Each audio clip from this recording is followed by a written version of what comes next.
Don't forget to go to ashkicking.com for pound the best home health and beauty fragrance products.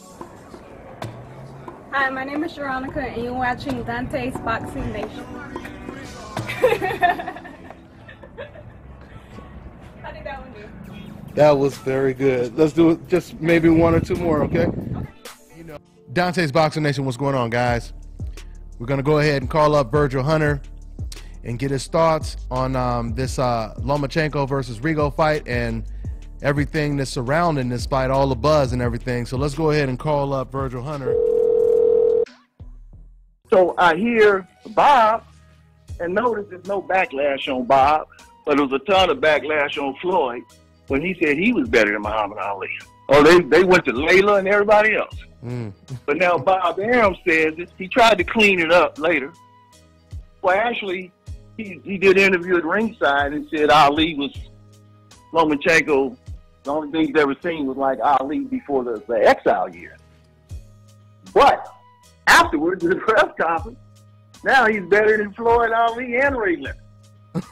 So here's a guy who comes along, hasn't done what they've done, never been in situations like they are,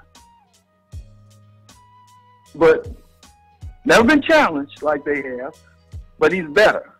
Where's the backlash? See? And where's the backlash? Doesn't it seem, Virgil, in a certain way, they're kind of doing Loma a disservice. He had a good win. You know, he looked great in there regardless of the circumstances. But then you start comparing them to Floyd and all that. They don't realize, to me, that they're kind of taking away credit from him just even comparing him to Floyd. Why don't you just look at it for what it is instead of comparing him to someone like Floyd Mayweather right now? It just seems like it's taking credit away from him. When you say he looked great, what did he do in particular that we said he looked great? He did what we as boxers knew he was going to do because he had such an advantage. But where did he look great? He didn't get up off the floor. He didn't knock him out. Where did he look great? All he did, it was an amateur fight. That's what it was. Can you name one time he landed a punch that wobbled Rigondo? Yeah, I don't. Can you name one time Rigondo with a punch where the crowd went, ooh? Yeah, I don't recall him ever wobbling or catching him with a shot that wobbled him. Right. All I seen was the jab. All I really seen was him landing the jab occasionally. That was the only thing I really seen him land. And hitting him on the back of his head. Yeah, oh yeah, he never landed one telling punch.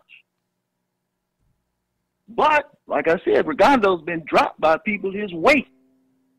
So how come you couldn't drop it and you was 2 weight classes heavier, and you're supposed to be so much better?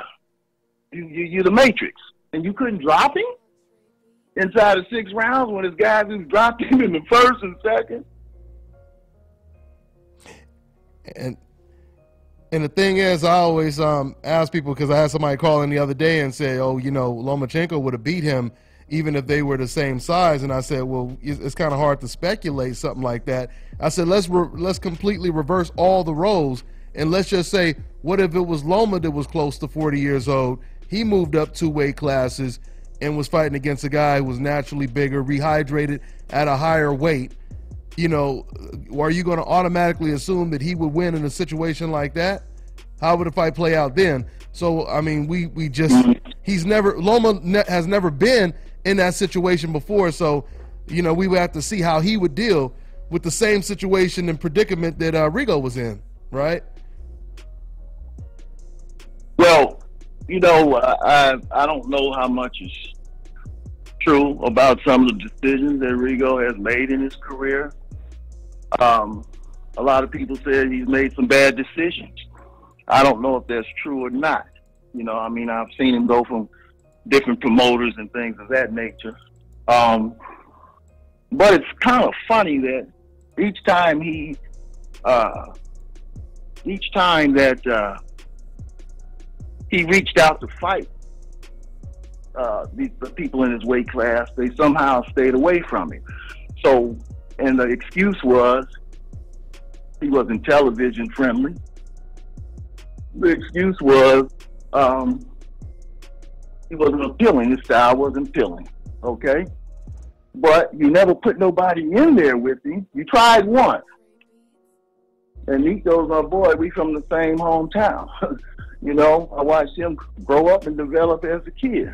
He beats Nito, and everything goes downhill from there.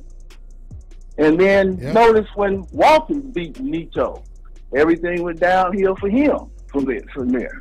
Now, I don't think it had anything to do with Nonito, because Nonito can fight. I just look at the organization, how they are able to blackball you like that. Well, when you signed him, you're supposed to be committed to him. But he's paid a heavy price. Some possibly his doing, some possibly the doings of others.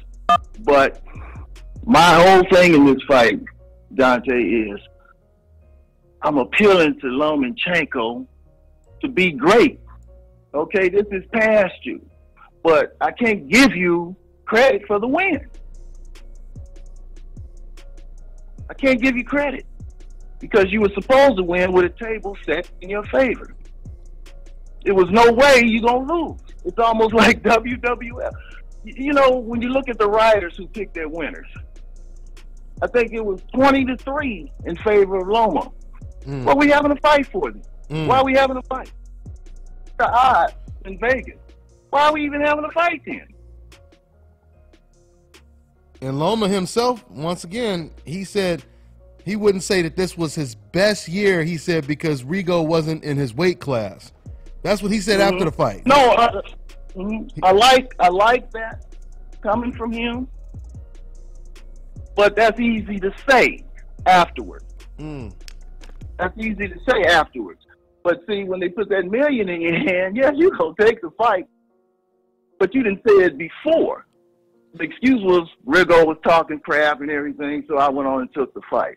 Well, Rigo, what do you think he's got to do to get a fight? He's got to talk it up. He helped promote the fight. Of course. If I'm if I'm connecting the dots as much as possible.